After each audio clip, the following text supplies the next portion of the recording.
আসসালামু আলাইকুম। সকাল সকাল চলে এসেছি রান্না বান্না করতে আজকে। তো এখানে মশলা কষাতে দিয়েছি। আজকে রান্না করব হচ্ছে মাংস, মুরগির মাংস, বলার মাংস, সাথে দিব হচ্ছে আলু, আর রান্না করব কচুর সাথে হচ্ছে তেলাপিয়া মাছ।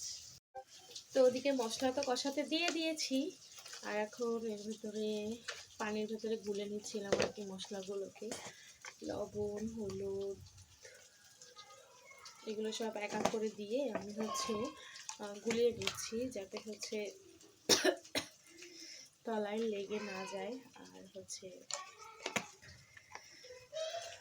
তো এই যে গুলিয়ে দিচ্ছি, গুলিয়ে এখন হচ্ছে দিয়ে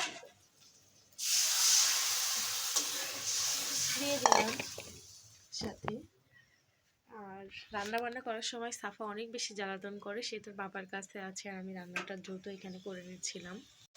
দুই চুলায় দুই সাইডে রান্না বান্না চড়িয়ে দিয়েছি। এখানে দিয়েছি কচু।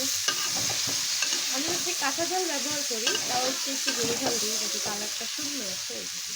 এখানে রান্না হচ্ছে, আর এই সাইডে গোশ বসিয়ে দিয়েছি, কারণ সাফা ভীষণ পরিমাণে জ্বালাতন করে এই জন্য আর কি। তো গোশগুলোকে দিয়ে দিয়েছিলাম, এখন গোশগুলোকে সুন্দর মতো কষিয়ে নিচ্ছি। আসলে মুরগির মাংস কষালে যত বেশি কষাবেন তত বেশি খেতে ভালো লাগে। সুন্দর মতো কষিয়ে নিচ্ছি, আর আলুটা ভাজতে মনে নেই, এখন আলুটা ভেজে নেব, যাতে হচ্ছে বসে আসলে আলু ভেজে না দিলে মজা লাগে না। আর বাঙালি বলে কথা, বসে আলু না দিলে তো জমবেই না।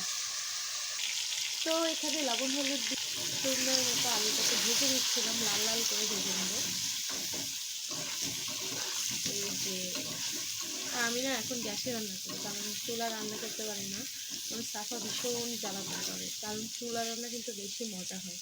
এখানে কচু চড়িয়ে ঝোল দিয়ে দিয়েছি, আর এই যে এখানে মাংস কষিয়ে রেখে দিয়েছি, আলু ভাজা হয়ে গেলে ওর ভিতরে দিয়ে দেবো, দিয়ে সুন্দর মতো কষাবো।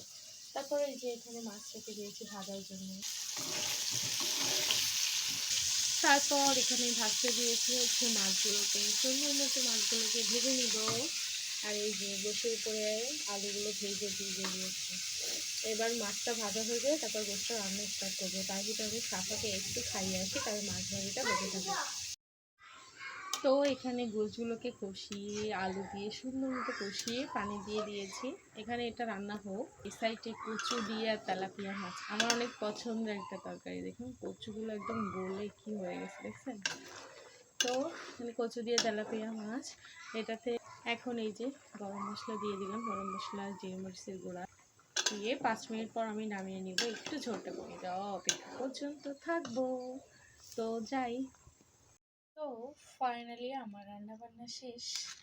এই যে এটা আমি ভোনা ভোনা করিনি, মুরগির মাংসটা নতুন আলু দিয়ে ঝোল ঝোল মতো করে রান্না করেছি।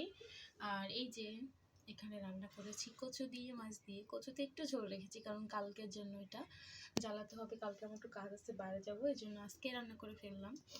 তো এটাই ছিল আমার আজকে রান্না বান্না। সবাই ভালো থাকবেন, সুস্থ থাকবেন, দেখা হবে নেক্সট একটা ভিডিওতে। আল্লাহ হাফিজ সবাইকে, আসসালামু আলাইকুম।